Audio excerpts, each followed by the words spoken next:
Bonjour et bienvenue encore une fois sur ce nouveau tutoriel qui concerne le traitement et la visualisation de la donnée sur Power BI.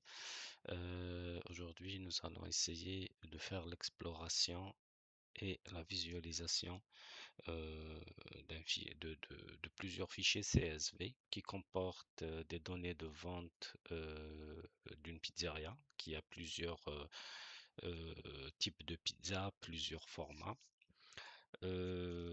C'est plusieurs fichiers CSV qu'on va essayer de les mettre ensemble et puis de créer une belle visualisation ensemble. Toujours, on va essayer de commencer ça à partir de rien. Donc, on va essayer d'explorer ensemble ces fichiers, puis voir c'est quoi les variables qui sont dans ces fichiers-là, et puis quels seraient les meilleurs Key Performance Indicators qu'on pourrait développer pour ce visuel. Pour commencer, on va y aller chercher ces données. Donc, c'était texte et CSV. Donc, vous voyez, on a plusieurs fichiers. Donc, on a order details, orders, pizza types et pizza. On va commencer par ce fichier-là.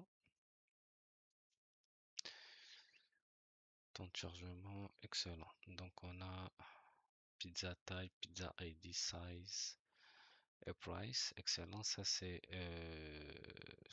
un fichier, je crois, des prix des pizzas.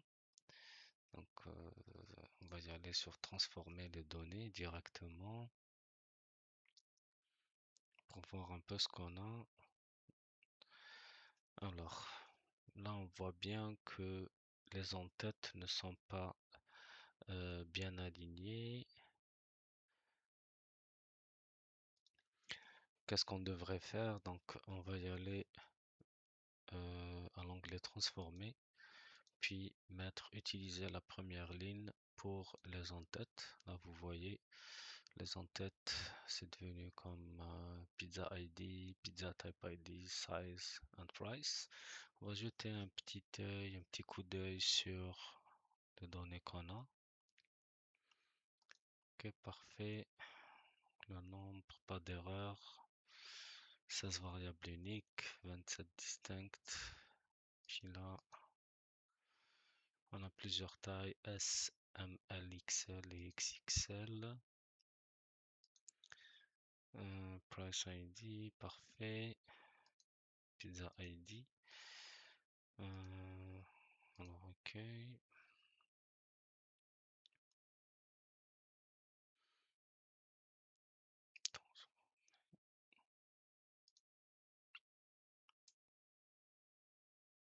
Parfait. On clique sur OK. Puis, on ferme et on applique.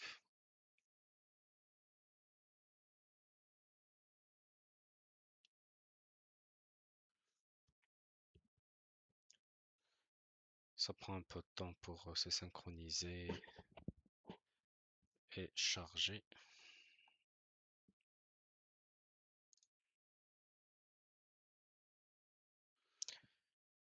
Excellent. Là, nous avons notre première table. Pizza ID, pizza type, price, size. Excellent. Ce qu'on va y aller chercher maintenant,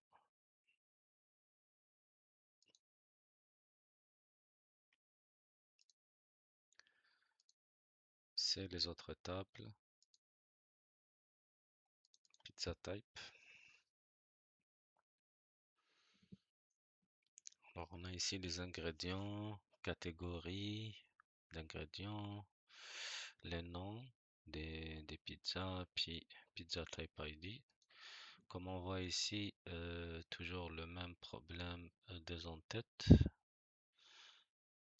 Donc là, on va y aller tout de suite ici, puis utiliser la première ligne comme les en-têtes. Parfait.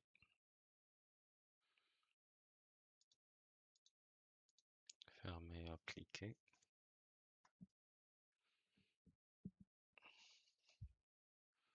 Alors, nous avons notre deuxième table, Puis on peut le voir ici dans le schéma. Et puis comme vous voyez, Power BI a détecté directement qu'il y a une variable qui est commune entre les deux et c'est Pizza ID. Donc Pizza Type ID, pardon. Donc pour ces deux tables, Pizza Type ID, c'est la valeur ou la colonne commune. Excellent. Donc c'est ça en fait toute la force de Power BI. Il détecte les jointures automatiquement quand les fichiers sources sont préalablement bien faits. Obtenir des données, toujours, texte, order CSV, ça c'est les commandes. On a order ID, puis la date et l'heure de commande. Ici, comme on voit, on n'a pas le souci des en-têtes, donc on peut les charger directement.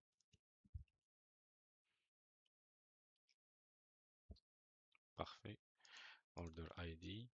Puis si on va y aller voir notre schéma, ben là, on voit qu'il n'y a pas encore de jointure. Même chose, on va aller chercher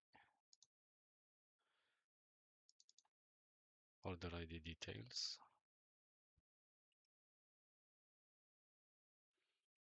Donc ici, on va avoir les deux jointures. En fait, on va avoir les deux variables, pardon, Orders Device ID, Order ID plus Pizza ID. Pas de problème pour les en-têtes, ça a l'air correct. Puis les quantités ici, donc on va charger.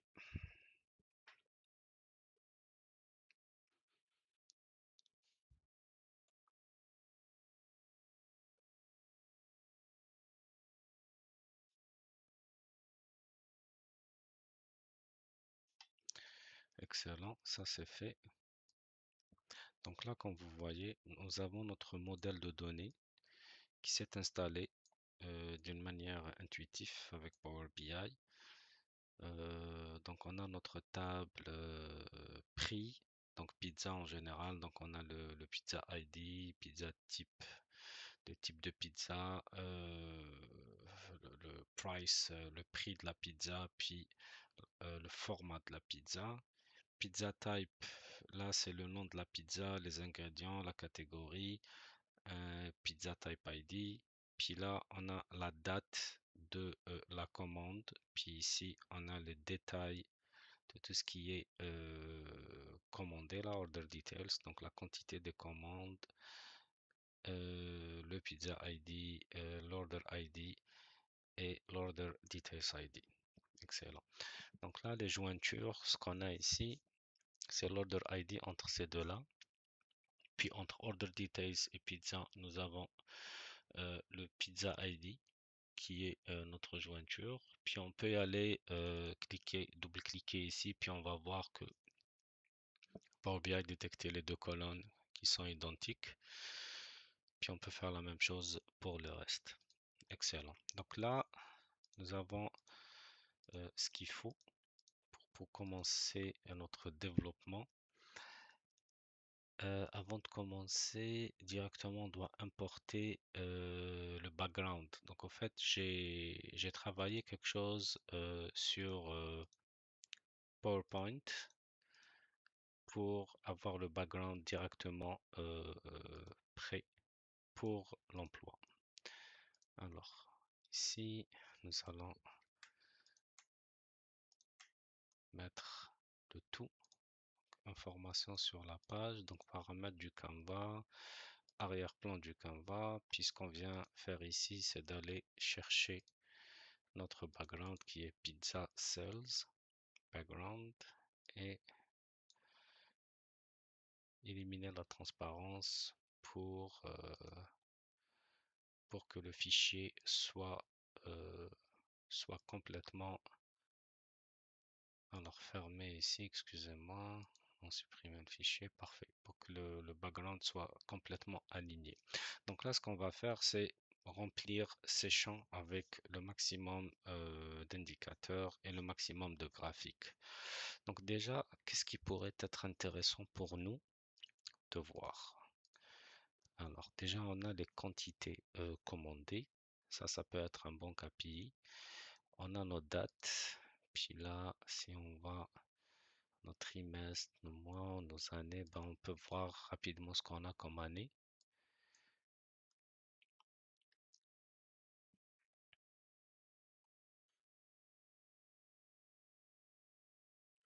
Donc on a juste l'année 2015. Puis si on rajoute les mois, ben on va voir tous les mois. Donc c'est parfait. Ça, c'est les pizzas qui sont commandées.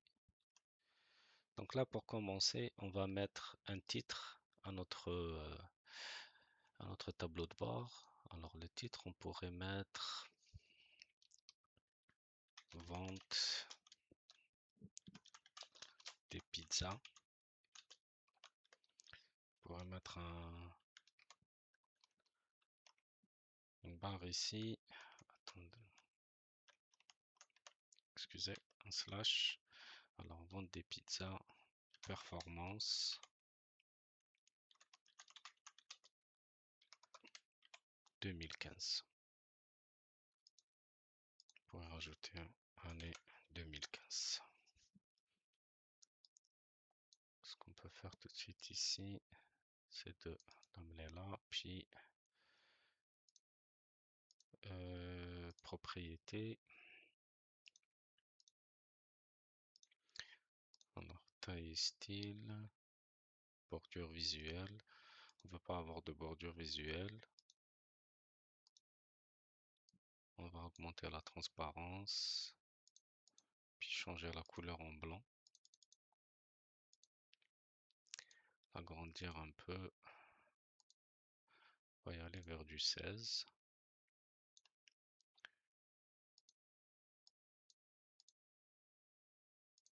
Et nous avons notre titre ici.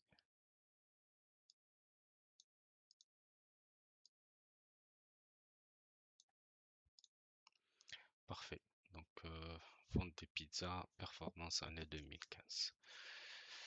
On pourrait commencer par créer peut-être des filtres qui sont propres à l'année, au mois. Mais comme c'est du 2015 seulement, donc on va mettre un filtre seulement pour le mois. Puis pour le catégorie type, donc la catégorie de pizza, et peut-être pour tout ce qui est size. Pour faire un filtre, ben on vient cliquer ici sur l'entonnoir, donc segment.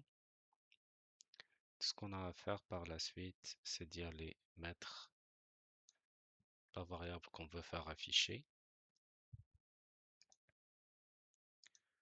Format de données, donc ici c'est bon. Texte, ça c'est bon. Paramètres du segment, on veut voir ça comme une liste déroulante. Parfait. Donc on peut venir ici. Excusez. Alors là, on va un peu travailler notre filtre pour qu'il soit plus captivant, qui va être sur le même design du background. Donc on peut le mettre là tout de suite. Puis moi, ok. Bordure visuelle, ben on va laisser.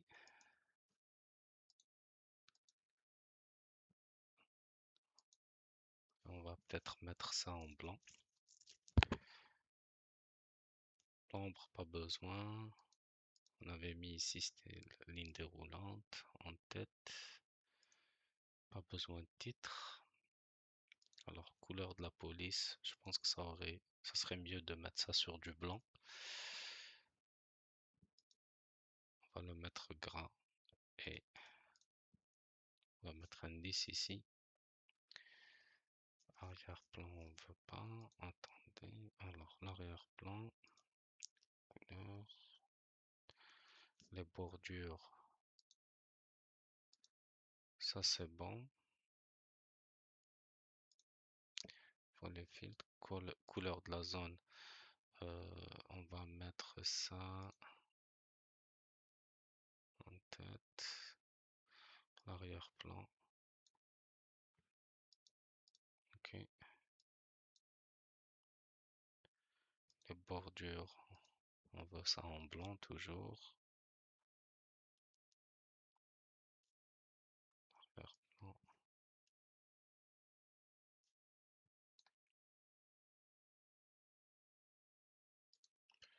Et puis on va aux valeurs ici.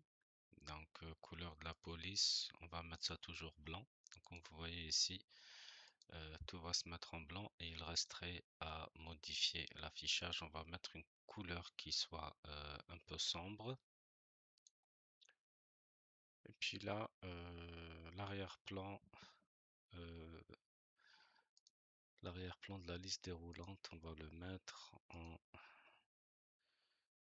orange peut-être. Non, ça c'est pas vraiment une belle couleur. On va mettre du gris foncé. Ça va être aligné à ce qu'on voit ici côté design. Parfait. Euh, donc, ce qu'on vient de faire ici, c'est de mettre en forme nos filtres. Donc, ce qu'on a à faire, c'est de copier, coller le même filtre ici, puis le recoller encore une fois.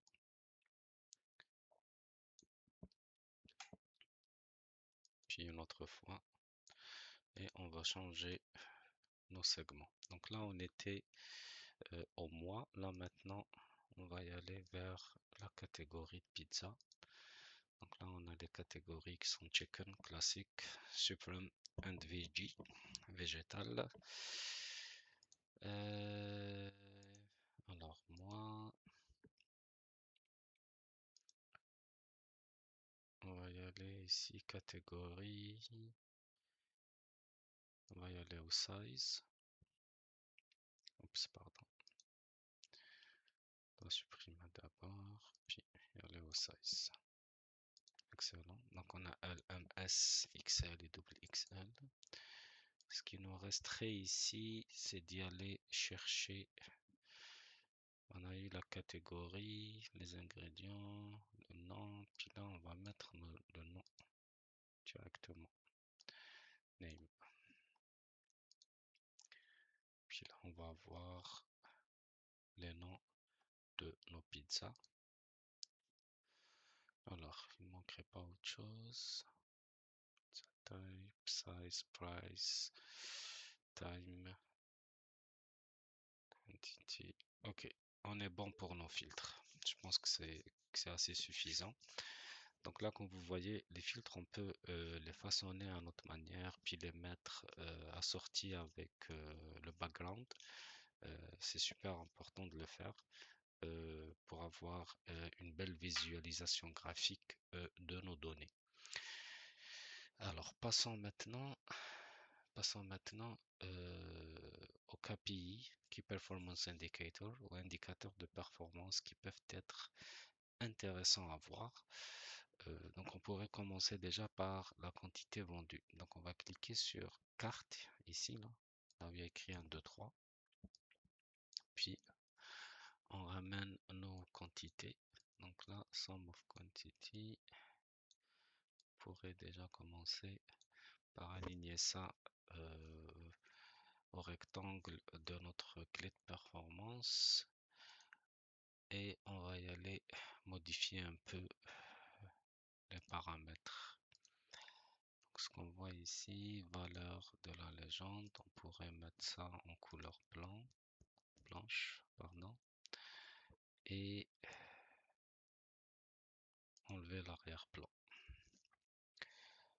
Le titre, pas besoin. Automatique, unité d'affichage, on pourrait peut-être rajouter 2 décimales pour que ça nous donne la valeur plus ou moins exacte. Puis là, la police, on pourrait faire augmenter ça. Oh, non, ici on est en train de travailler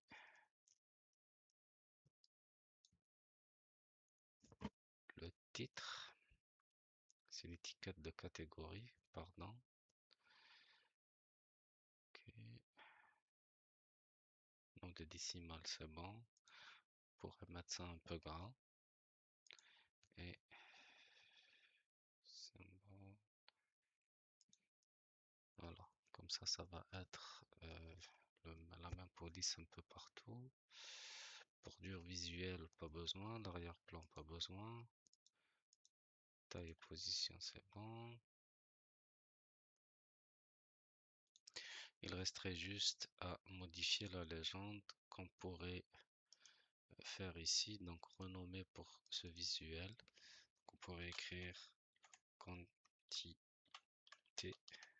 vendue.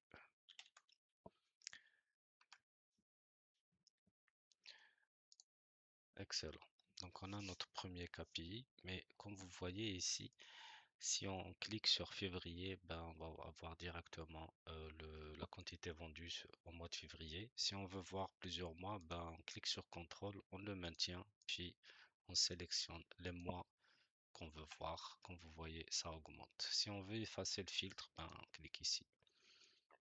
Même chose pour la catégorie. Donc si on veut voir qu'est-ce qui a été vendu en suprême, ben, on va le voir tout de suite. Size par exemple, double XL. On a vendu 28 pizzas format XXL pardon, durant toute l'année 2025.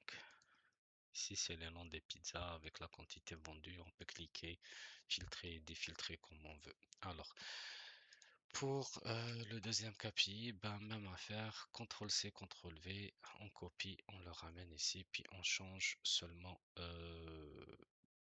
la valeur du champ. Donc, on passe de quantité à peut-être, on a la quantité, qu'est-ce qu'on pourrait avoir d'autre? Name, price. On va essayer price pour voir ce que ça va nous donner. Alors, price. Ok. Là, je pense qu'on a un problème sur le format parce que j'ai l'impression que c'est un format qui est texte. On va y aller tout de suite pour voir. Ok. Là, c'est texte. C'est pas ce qu'on veut. Donc déjà, vous voyez que c'est un point alors que c'est censé être normalement une virgule. Alors, qu'est-ce qu'on pourrait faire? C'est d'y aller à la modélisation, puis accueil,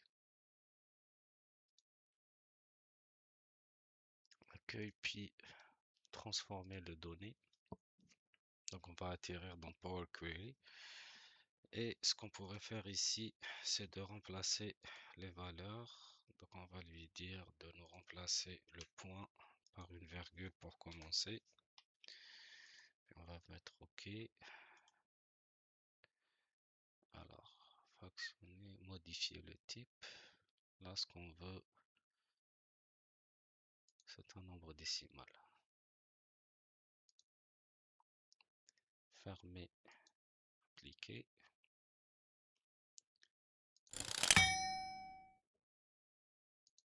Et là, ce qu'on doit faire, c'est de demander qu'il nous affiche le prix moyen. Donc, ça, c'est le minimum price, mais nous, on veut avoir la moyenne des prix directement. Ce qu'on pourrait faire aussi, alors ça ne nous permet pas de le faire. Donc, on va aller à transformer les données, puis rajouter le signe de la monnaie qu'on veut faire afficher. Dans notre cas, ça va être le dollar, price, ou tout simplement, on pourrait le faire ici, on pourrait transformer nos données ici, mais on va pas compliquer la tâche. Donc on va juste y aller là, puis y aller dans price et rajouter un signe dollar ici. Donc on le voit apparaître tout de suite. Donc le troisième KPI qu'on pourrait mettre, ça va être le nombre d'ingrédients utilisés pour les pizzas en général, puis en filtrant par catégorie ou par nom de pizza, on va avoir le nombre d'ingrédients utilisés. Donc ce qu'on peut faire ici, c'est d'y aller, copier-coller la même chose, notre variable, puis enlever et mettre ingrédients. Pour un premier temps, Power BI va nous afficher comme le premier ingrédient utilisé, mais nous, on veut voir le nombre. Donc, on clique ici, puis on met nombre d'ingrédients. Par exemple, si on va dans cette pizza, on va voir un seul ingrédient. Un ingrédient par pizza.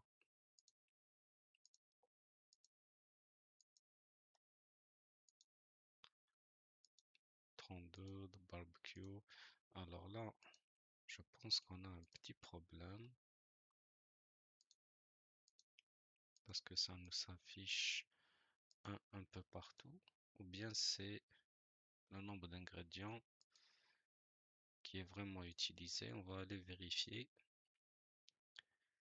Alors, pizza type, ingrédients. Ok, ah, là je comprends. Parce que le texte, il est fait en une seule fois avec des virgules. Donc je ne pense pas que ça soit quelque chose de significatif pour nous. Donc là, il a compté les 32. Vous voyez, donc il faut toujours y aller explorer en fichier source à chaque fois. On va aller remplacer ça par autre chose. Pizza type ID, time, order ID, le jour, le mois, le trimestre, ça c'est pas bon. Order ID, pizza ID, size, ben là, ingrédients. On va mettre la moyenne de la quantité vendue, puisqu'ici on a fait la moyenne du prix. On va mettre la moyenne de la quantité vendue. Ok. On met ça là, CTRL-C, CTRL-V, puis on va aller lui dire je veux une moyenne. Donc c'est 1.02 pizzas vendues en moyenne. Mais si on clique maintenant sur le size L ou M ou S ou XL, là on va voir que ça change au fur et à mesure. Donc si on veut voir la quantité moyenne vendue entre XXL, XL et S, ben, c'est 1.02. Si on enlève le S, ça nous descend à 1.01. Si on enlève le XXL, ça nous donne une quantité moyenne vendue par pizza. Donc si on veut mettre du classique ici, toujours 1.2. Chicken pesto pizza, c'est 1.0, ainsi de suite. Parfait. Donc là, on a nos KPI qui sont quand même bien illustrés, pardon.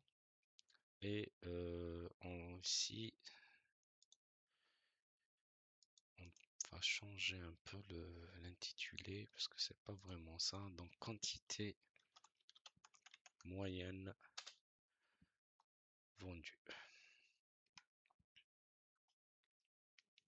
par pizza, bien sûr. Donc là, on va essayer de remplir un peu ces quatre rectangles par des graphiques. Donc là, comme on a nos mois, nos jours, puis nos trimestres, on pourrait peut-être utiliser ça pour visualiser nos ventes ou nos quantités vendues. Alors, ce qu'on pourrait faire, c'est d'utiliser ce graphique. On pourrait le mettre ici.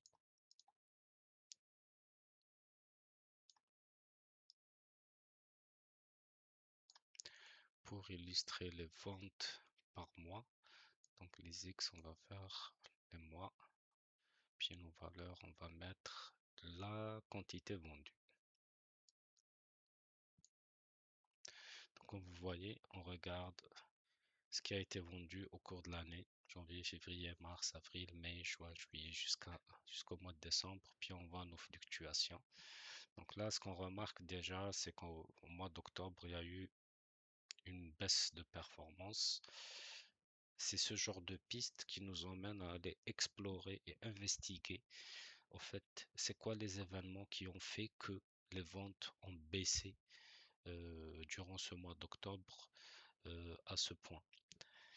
Ça pourrait être comme un manque d'ingrédients, un changement, des travaux, il y a un service qui a été annulé, mettant peut-être le service de delivery, tout ce qui est livraison, c'est à investiguer. C'est-à-dire, moi, quand je vois un graphique comme ça, la première chose qui me vient à l'esprit, qu'est-ce qui a fait que les ventes ont baissé comme ça? Puis là, on voit directement qu'on a un pic.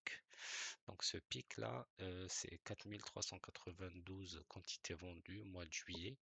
Ben, c'est une autre piste à aller voir pour comprendre pourquoi les ventes ont augmenté ainsi, puis qu'est-ce qu'on devrait faire pour que les ventes puissent progresser les prochains mois et comment garder au fait ce volume l'année prochaine ou mieux le faire exploser plus parce que ça dénote qu'il y a un grand potentiel et une grande demande au mois de juillet.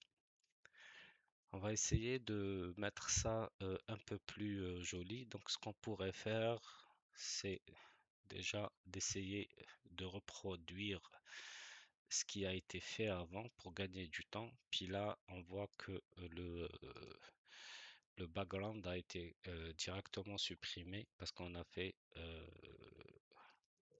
une reproduction de la mise en forme de notre KPI sur le graphique. C'est ce qui se passe. Puis là, on va essayer de le mettre un peu plus,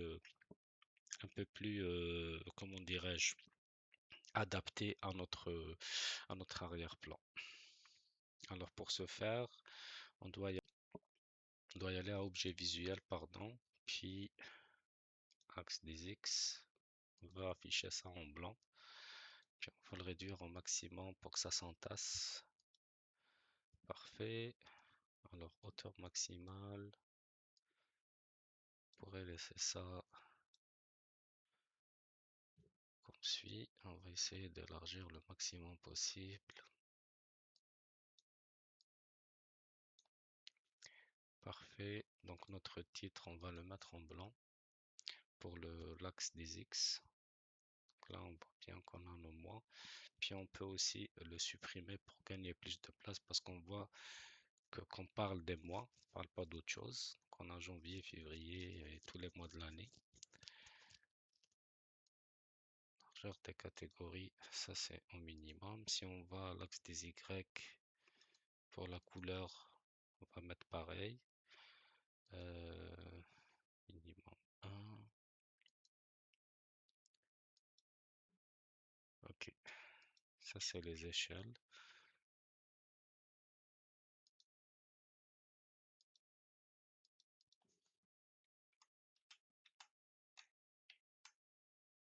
On va revenir en arrière. Ok, parfait. Donc là, on est aux X.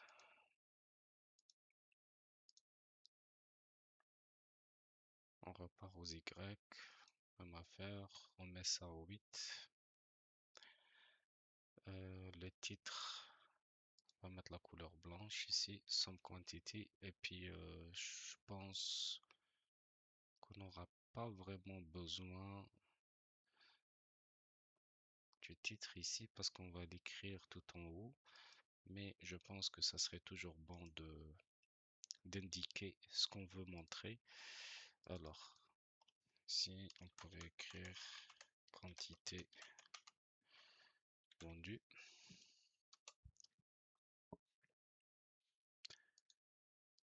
On le descend à 8.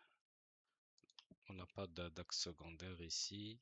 Quadrillage, on pourrait éliminer le quadrillage pour que ça soit plus visuel. Nos lignes, allez, quelle couleur on va mettre? On pourrait mettre du gris comme ça, ou couleur plus vif. Ouais, une couleur qui va avec le reste. Largeur de la ligne qui est en haut. On peut l'enlever, mais comme on peut la laisser aussi. On peut mettre notre interpolation lisse, linéaire ou par étape, juste pour voir. Mais lisse, ça pourrait être quelque chose d'intéressant pour nous. Monotone ou cardinal, ben, on va le laisser juste comme ça. Et la couleur, on la laisse telle quelle. Pour l'ombre, c'est pas la peine. Pour les marqueurs, c'est déjà fait. Non, on va garder notre couleur. Excellent. Étiquette des données, arrière-plan de la zone, ligne de référence. Ben, on n'aura pas besoin nécessairement de tout ça. On aura juste besoin de travailler notre titre. On remonte tout en haut, puis on va vers notre titre. Donc, quantité vendue ici par mois. Ça, c'est bon. On pourrait le mettre un peu moins gros. On pourrait utiliser une autre couleur qui soit quand même un peu différente de la charte pour attirer l'attention sur ce qu'on veut faire voir. Excellent. On pourrait utiliser peut-être le même graphique en bas pour montrer les ventes par jour durant toute l'année pour pouvoir capter un peu la saisonnalité ou capter plus les fluctuations par jour. On peut essayer d'y aller avec la moyenne pour montrer c'est quoi la moyenne vendue journalière. Je pense que c'est plus visuel pour nous et plus intéressant pour nos analyses. Donc là, ça nous donne la moyenne des ventes journalières. Quantité moyenne vendue par jour. Excellent.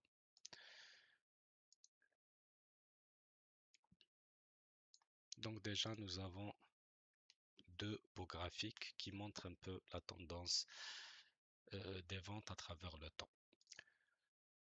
Pour les deux rectangles qui restent, on pourrait mettre des diagrammes circulaires pour montrer un peu c'est quoi les catégories qui sont les plus vendues, puis c'est quoi le pourcentage de chaque catégorie. Donc, ce qu'on pourrait faire ici, pour les légendes, on pourrait mettre les catégories en catégorie de pizza, puis les quantités vendues par catégorie. Donc, comme vous voyez, on a la classique, la suprême, la veggie, la chicken. Puis, pour chaque couleur, pour chaque catégorie, nous avons combien de quantités vendues et c'est quoi le pourcentage qui va avec.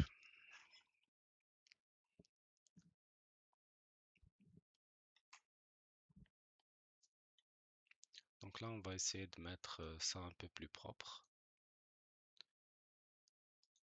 Taille, style, toujours, on va y aller sur objet visuel. On va commencer par le secteur. On pourrait le mettre légèrement plus transparent. Pas besoin de la bordure. On peut directement aussi faire une reproduction de la mise en forme pour que ça nous débarrasse de l'arrière-plan, puis que ça nous mette la même couleur pour le titre. Puis là, on peut essayer de choisir nos couleurs. Donc on pourrait mettre pour la classique du blanc. Pour la suprême, on va laisser ça orange mais un peu plus foncé.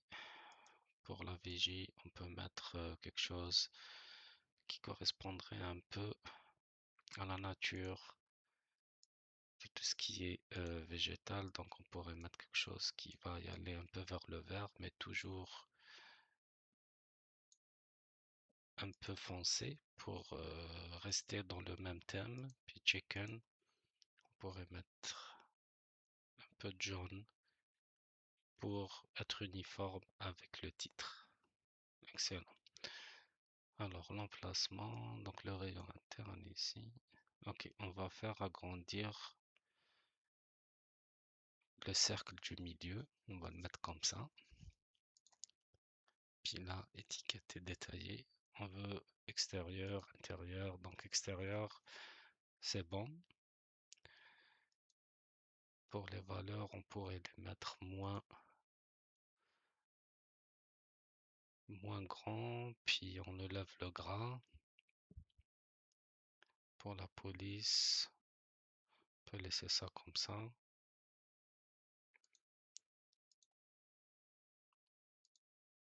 Pour les options ici, ok. Pour les valeurs, parfait.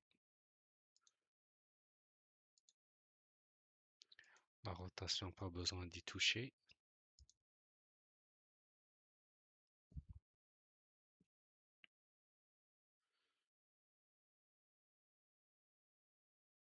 Pour les légendes, on pourrait les mettre en blanc.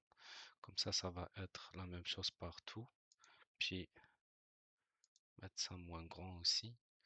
Donc un 9, ça serait bien. Donc catégorie. Parfait. Il nous resterait de travailler le titre. Donc là, on pourrait mettre quantité vendue par catégorie.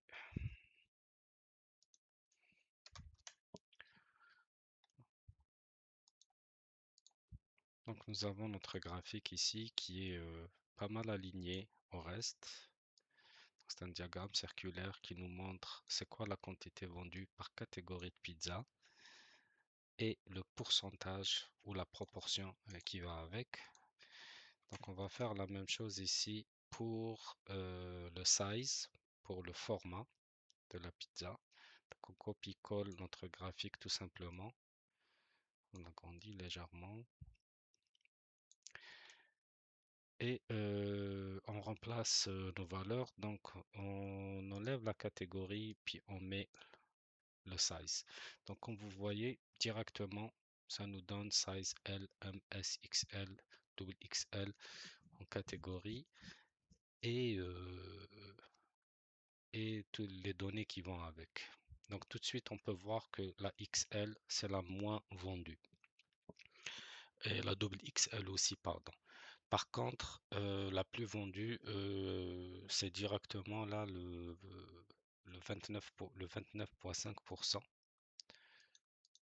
Donc c'est la S qui est la plus vendue. Ici, on clique sur ce bout de notre diagramme circulaire, ben, on va voir que les filtres s'y installent pour tous les autres graphiques et les indicateurs qui vont avec.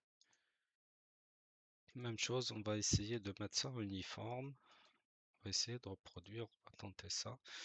Mais ça ne fonctionne pas malheureusement, alors on va devoir refaire le même travail pour ce nouveau visuel.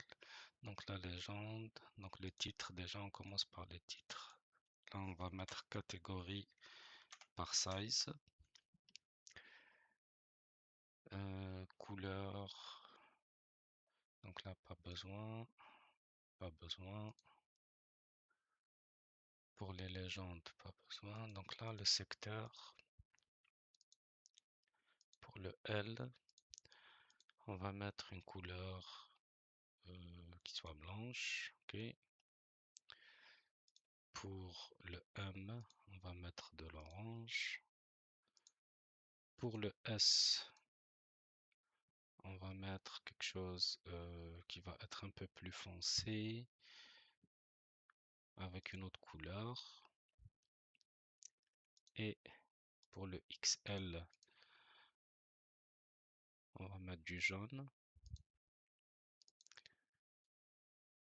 Pour le double XL, on va mettre du rouge, mais malheureusement, ça ne se voit pas très bien parce qu'il y a vraiment une petite proportion, mais on voit quand même le libellé de cette proportion sur ce graphique. Donc si on veut maintenant voir nos ventes au mois de janvier, donc comme vous voyez là, tout s'aligne à travers le filtre qu'on a sélectionné. Si on utilise le mois de février, ben on va voir ici juste les ventes et la tendance pour janvier et février. Mais ce qui est intéressant ici, encore une fois, pour les jours, donc si on met janvier, ben on va voir la moyenne des ventes pour chaque jour. Pour ce qui est de ces pics, en fait, ces méventes qu'on voit ici qui reviennent, ben ça c'est le day off, c'est le jour de congé, c'est le week-end, ça peut être un samedi, ça peut être un dimanche ou un jour de semaine où la pizzeria en question ne travaille pas. Si on défiltre ici le mois et on va vers catégorie vigie, donc on voit que ben, ça nous sélectionne à 100% notre catégorie. Par contre, on va voir ici, c'est quoi les sizes les plus vendus dans cette même catégorie. Donc c'est ça toute l'importance et, euh, et, euh, et la splendeur de Power BI et l'interactivité des cartes. Donc on peut voir, on peut y aller forer nos données, puis voir ce qu'on a envie de voir, et puis ça nous révèle à chaque fois pas mal de choses et pas mal d'événements qui peuvent se passer dans notre commerce ou dans notre entreprise, mais qu'on ne peut pas voir et contrôler naturellement. Donc la donnée, elle est très très importante pour pouvoir voir et comprendre c'est quoi notre modèle de vente et puis voir qu'est-ce qui se vend mal et où est-ce qu'ils sont les tendances à la hausse, les tendances à la baisse. Et ça nous permet d'y aller creuser encore plus loin pour comprendre la causalité, puis y remédier pour avoir de meilleures ventes ou changer notre stratégie. Donc, pareil pour les sizes, si on clique sur XL ou sur le S qui est le plus vendu, donc là aussi, on va voir les quantités vendues par catégorie. Donc on voit bien que quand même, on arrive à vendre sur toutes les catégories de pizza en S. Puis c'est peut-être dû au prix qui est le moins élevé. Donc la moyenne du prix est à 12,51 $, puis la quantité vendue est à 14,4 K. Puis les noms, même si on sélectionne un nom, ben on va voir pour chaque pizza toute la tendance à travers l'année, la moyenne journalière des ventes, la quantité par size, la quantité par catégorie, puis les KPI du prix moyen, la quantité vendue et la quantité moyenne vendue. Nous arrivons à la fin de ce tutoriel. Ben, j'espère que vous avez appris comment créer avec moi un tableau de bord sur Power BI d'une manière simple, d'une manière intuitive. Je ne vous cache pas que j'ai développé ça avec vous. Je l'ai pas développé avant de faire ce tutoriel, donc c'est quelque chose que j'aime faire, de découvrir et puis me mettre dans la peau de celui qui est en train d'apprendre. Donc j'essaie au maximum de rendre ça plus facile. J'espère que ce tutoriel vous a plu. N'oubliez pas de vous abonner, de liker, de partager et on se revoit dans un prochain tutoriel. Bonne journée ou bonne soirée et à bientôt.